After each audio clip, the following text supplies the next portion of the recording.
Hello, welcome back. Today we've got another £200 worth of 10p's we are hunting through. We have got, it looks like a mixture of bags and sealed bags in amongst these, so who knows whether that will grant us a bit more luck. Because what we want to get are some 2019 dated alphabet 10p's. Don't have to be 2019, but we've not completed the 2019 book before. We've so far got A, C, D, E, F, G, H, I, J, K, L and M, N, O, P, R, T, U, V and X. So 6 left to go, and then we found every letter of the alphabet for the 2019 ones. The 2018 ones we've started for the third time because well, we've completed this twice before and never the 2019 book. Good progress being made on the 2018 book. We've got A, E, F, G, H, I, K and M, N, Q, P, S, T, U, V, X and Y. So again, a fair few of these still to get as well. Now let's get into the bags and see what we might find today. Okay then, whilst the coin hunt is ongoing, I'm going to be going through some comments recently left on my videos. If you want to get a question or a comment replied to in one of these 10p Q&A videos, you just need to leave a comment on one of my videos. Ideally not one of the questions I've asked a bazillion times, but I do pick ones that I think are kind of interesting to reply to. Again, a reminder, 25th of August is coming up very, very quick. That's the next day I'm at the Royal Mint on the Sunday at 1 PM. If you want to come along and say hi, feel free to. It's going to be great fun getting the new Team GB strike your own 50p. That's 3 bags of 10p's I've got. What is going on here? No. Well, that's 3 bags of 10p's we won't get to hunt through. Right then, into the comments. We start with Aldershot Coin Club. My find of the week is a rotation error 2016 50p. I did see that. It's a very, very nice one. So it's well, how's the best? It's a rotated collar. So it's not the case of like on the £2 coins where you rotate it and the head side of the coin or the obverse is at a funny angle because they put the dies in wrong in the machine. It's the collar that is rotating. It's very, very cool. I've a few of those in the past, not all that many, but no, then again, whenever these errors happen on a commemorative coin, it tends to make them worth a bit more money as well. So well done on that find. It's a very cool one. Mr. Aussie says, I really hope someone got fired for that blunder. And this is back on my £2 coin hunt where I found the fried egg error, which is getting a lot of views recently all of a sudden, again for no apparent reason. It's obviously been picked up by the algorithm and chucked out to a bunch of people's YouTube accounts. Do I think someone would have been fired for that fried egg error? No. And why do I think that? Because we know the 2008 undated 20p, at least for the first couple of years that I was going to the Royal Mint, they would always tell the story about how it got made. The 2 wrong dies were put in the machine, they struck a batch of 20p coins, and they weren't noticed until they were out into circulation, and the guy who was ultimately found responsible for that was still working at the Royal Mint. I think, yes, so they don't want errors, they don't want blunders like that, but I don't think that's going to be cause for firing someone for one mistake.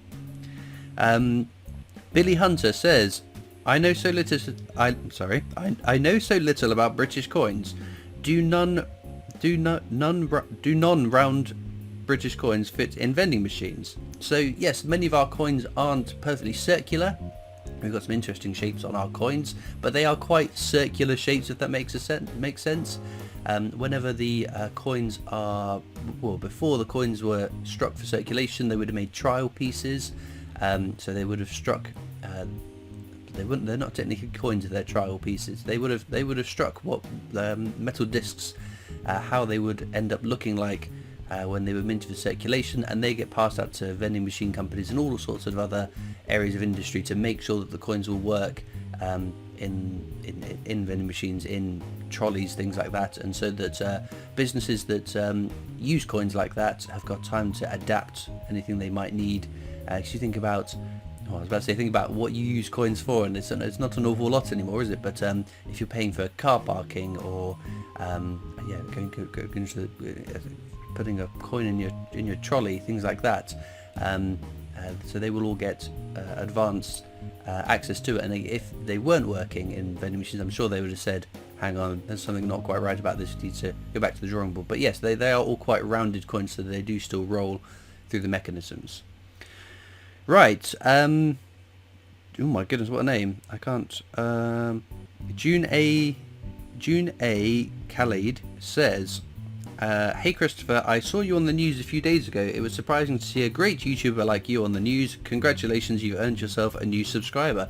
Well, thank you very much. It's so recently I've been in a couple of news articles about coins because the company I work for, the Britannia Coin Company, had some exciting, very, very exciting 50p. It was a potentially one of one era Gibraltarian Christmas 50p, a mule error. So it had the reverse of the 1989 Christmas 50p, so it had the choir boy and the little dog, and on the obverse it was dated 1990, so that's wrong, it's a mule error, like the Lord Kitchener, like the undated 20p, and those kind of things. So yeah, that sold for £4,500, and we got a lot of media coverage in that, so it was great fun doing a couple of radio interviews. The other interview I did was, what was it? Oh yes, the news about the Royal Mint haven't had any orders for 2p or 1p coins. Does this echo the end of cash in our move towards a cashless society? My answer was not quite yet. No, don't be worried just by that news, but there is other news to be worried about, which I think we covered in the last Unhuntables video if you want to see that. But no, it's great. I've seen a whole bunch of comments from people that have discovered my YouTube channel through those news articles, and thank you for tuning in and subscribing. Ian Montgomery says, do the copper plated steel 2p coins look significantly different to the older bronze ones?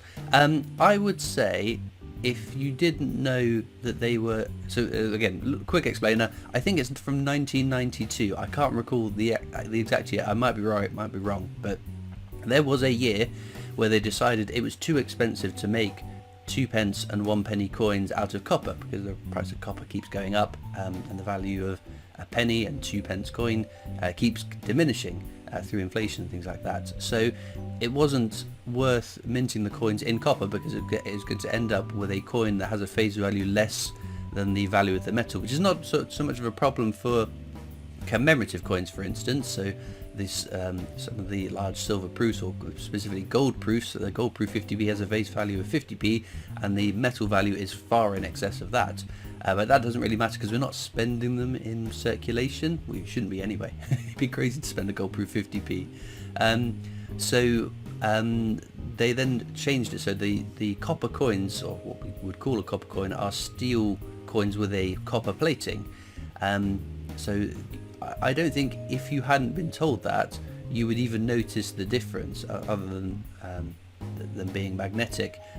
Physically, if you had a handful of copper ones, a handful of steel ones, I don't think you'd be able to tell the difference, unless you're checking the dates and you know what you're looking for on that. But no, I don't think there's any difference.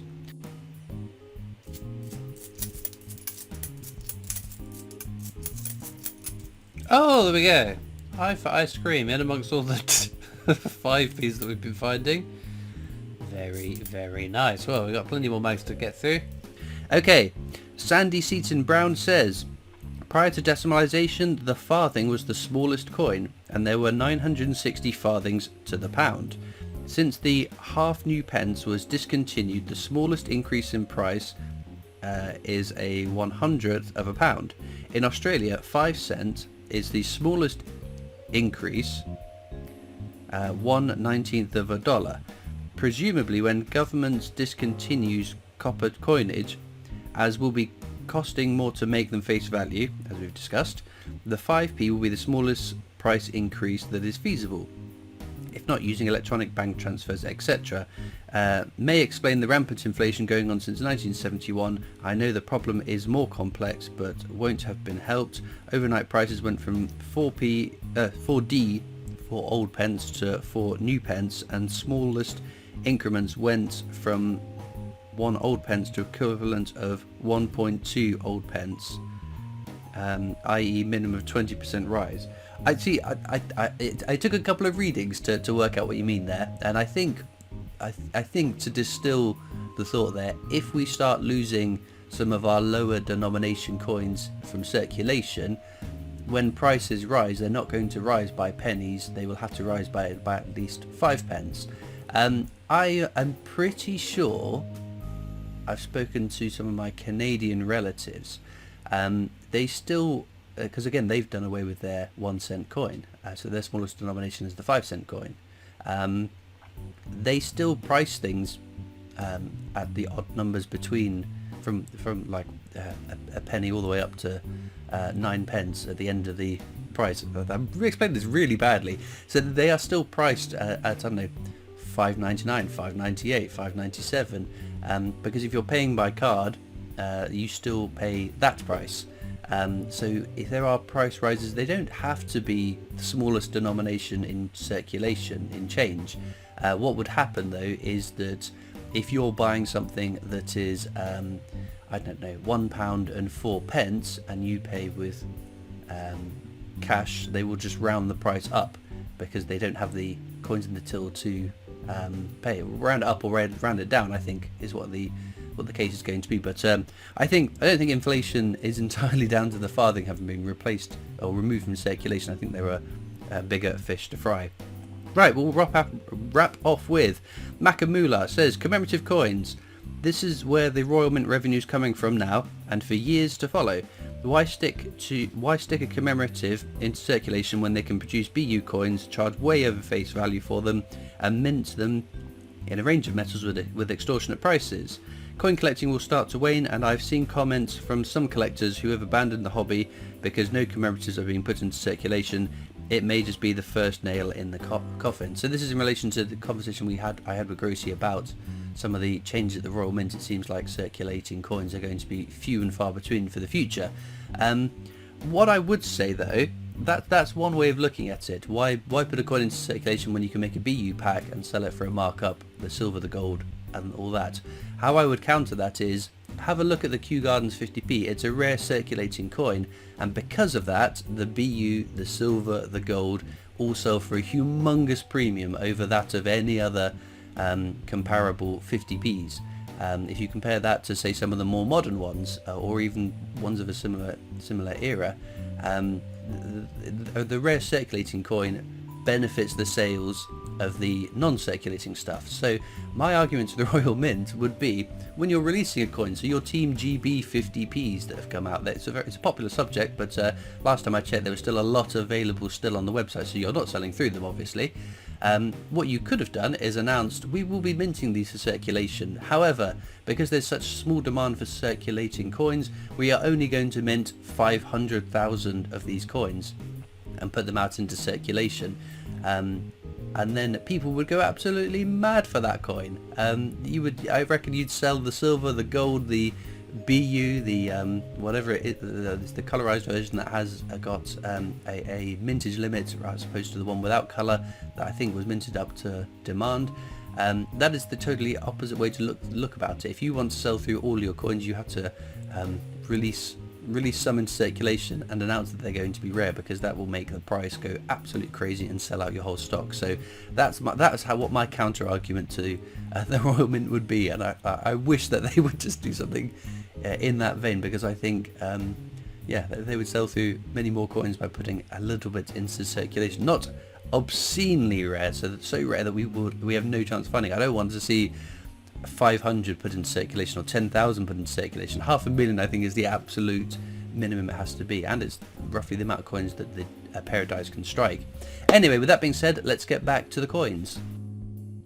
Okay then, well, that was a little bit of a bizarre hunt because there was a bunch of 5p bags in amongst it, but it was well worth looking through them. I almost didn't look through them, so I got a bunch from the year 2000, which I'll put towards my world record attempt, most coins in a collection from the same year. We also got this territory coin, 1992, beautiful little boat on it from Guernsey. So super stuff. We've got a couple more territories in the 10p's.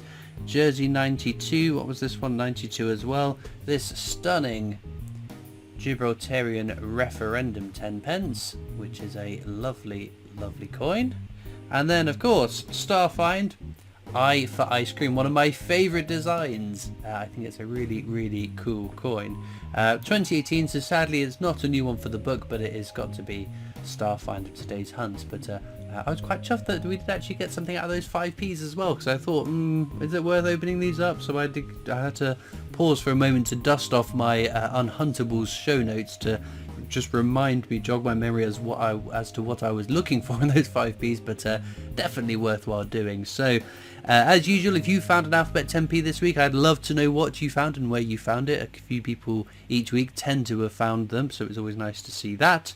Links as always are in the description across to my coin collecting Discord server if you want to come and join me on that. There are also links to my other social media channels, the PO box address if you want to write into me, and of course a link to Britannia Coin Company's YouTube channel, the company I work for as my day job, so please check them out too. All it leaves me to do now though is thank you so much for watching. I hope you've enjoyed, and I'll see you next time for more coins. Bye.